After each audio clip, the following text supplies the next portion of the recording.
नमस्ते। I, JVN Indu, Assistant Professor, Department of Science and Technology, Faculty of Education and Methodology, Jayoti Vidyapeeth, Women's University. Today, I will discuss Ohm's Law. Firstly, see the statement of this law.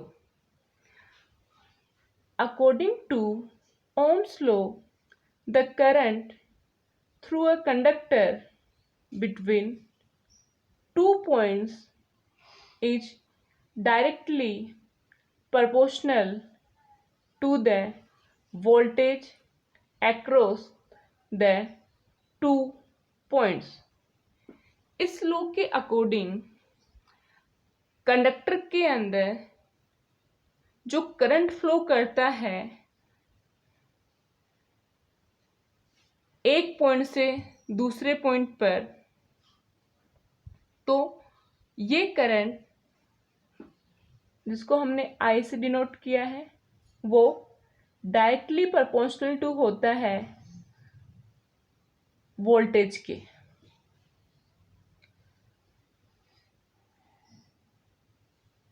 इसको हम लिख सकते हैं further I equals to V by R. Students, इससे हमें क्या पता चल रहा है इस फॉर्मूले से कि जो हमारा करंट I है वो डायरेक्टली प्रोपोर्शनल टू है वोल्टेज के और इनवर्सली प्रोपोर्शनल टू है रेजिस्टेंस के। यहाँ पर I करंट है जिसको हम लोग जनरली एम्पियर्स के अंदर मेजर करते हैं। V अप्लाइड वोल्टेज है जिसको हम वोल्ट्स में मेजर करते हैं। R जो है रेजिस्टेंस है जिसको हम ओम्स में मेजर करते हैं।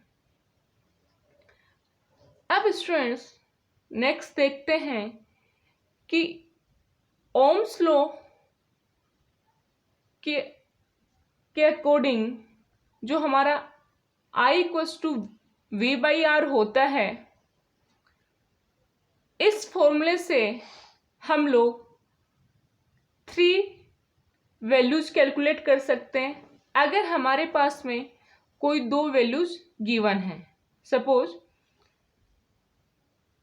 I इक्वल्स टू जो V बाई आर है, इससे हम लोग को अगर करंट फाइंड आउट करना है तो उस कंडीशन के अंदर ये तो फॉर्मूला एज इट इज रहेगा। अगर आपको वोल्टेज का वैल्यू गिवन है, रेजिस्टेंस का वैल्यू गिवन है, तो उस कंडीशन में आप करंट का वैल्यू फाइंड आउट कर सकते हैं। बट जब आपको वोल्टेज का वैल्यू गिवन है एंड करंट का वैल्यू गिवन है, तो उस कंडीशन के अंदर इस फॉर्मूले का यूज करके आप रेजिस्टेंस फाइंड आउट कर सकते हैं। अब जब आपको करंट का वैल्यू गिवन है, मीन्स I का वैल्यू गिवन है और R का वैल्यू गिवन है, रेजिस्टेंस का वैल्यू गिवन है, तो उस कंडीशन के अंदर आप इस फॉर्मूले के थ्रू वोल्टेज कैलकुलेट कर सकते हैं। ये 3 डिफरेंट वेरिएशंस हैं ओम्स लॉ के फॉर्मूले के। तो इससे हम लोग अगर कोई भी 2 क्वांटिटी हमें गिवन है तो हम लोग थर्ड क्वांटिटी का वैल्यू कैलकुलेट कर सकते हैं थ्रू दीज फॉर्मूलाज। अब ओम्स लॉ को एक एग्जाम्पल के थ्रू समझते हैं।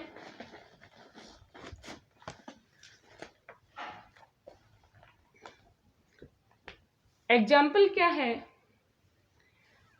Find the current I through a resistor of resistance R equals to 2 ohm if the voltage across the resistor is 6 volt। अब स्टूडेंट्स क्वेश्चन हमें क्या बोल रहा है कि हमें करंट I का वैल्यू कैलकुलेट करना है जो एक जो रेजिस्टेंस है जिसका वैल्यू 2 ओम है, उसके अंदर वो करंट फ्लो कर रहा है, उसके थ्रू करंट फ्लो कर रहा है। तो जब वोल्टेज जो है इस रजिस्टर के एक्रॉस वो 6 वोल्ट है, तो हमें आर का वैल्यू गिवन है और वोल्ट का वैल्यू गिवन है, वोल्टेज का वैल्यू गिवन है। तो हम लोग को जब भी किन्हीं दो क्वांटिटीज़ की वैल्यू गिवन होंगी तो हम लोग थर्ड क्वांटिटी की वैल्यू मेजर कर सकते हैं थ्रू ओम्स लॉ। अगर हमें करंट, रेजिस्टेंस और वोल्टेज इन तीनों में से किसी की भी दो वैल्यूज हमें पता है या गिवन है, तो उस कंडीशन के अंदर हम लोग थर्ड वाले क्वांटिटी के वैल्यू कैलकुलेट कर सकते हैं। तो सबसे पहले हम लोग इसमें लिखते हैं कि हमें गिवन क्या है। स्टूडेंट्स, सबसे पहले आप जब भी कोई न्यूमेरिकल सोल्व करते हैं तो उसको एक स्टेप बाय स्टेप आपको सोल्व करना होता है। तो सबसे पहले आप क्या लिखेंगे इसके अंदर, जो गिवन है, गिवन डेटा क्या है इसके अंदर, गिवन में क्या है, हमें रेजिस्टेंस गिवन है जिसका वैल्यू कितना ओम है, 2 ओम। वोल्टेज की वैल्यू गिवन है, कितना है, 6 वोल्ट। क्या कैलकुलेट करना है, करंट आई।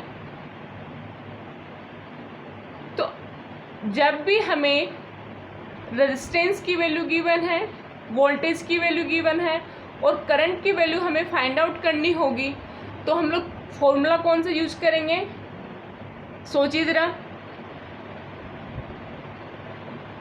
बिल्कुल आपके माइंड में भी ये आ रहा होगा कि मैम जब हमें रेजिस्टेंस और वोल्टेज की वैल्यू गिवन है तो उस कंडीशन के अंदर हम लोग आई का वैल्यू हमें फाइंड आउट करना है, तो आई के लिए कौन सा फॉर्मूला यूज करेंगे, I equals to V by R. तो यहाँ पर वी का वैल्यू कितना है, 6, आर का वैल्यू कितना है, 2। तो हमारा आई का वैल्यू कितना हो जाएगा, 3। इसमें मेजर करते हैं हम लोग करंट को एम्पियर में। तो यहाँ पर हमारा जो करंट का वैल्यू होगा वो कितना होगा, 3 एम्पियर। तो ये हमारा क्या हो गया, आंसर हो गया। इस तरीके से आपको स्टेप बाय स्टेप क्या करना है, कोई भी न्यूमेरिकल आपको गिवन है वो आपको सोल्व करना है। I hope you are satisfied with my digital session. If you have any query, please mention in comment section. Thank you.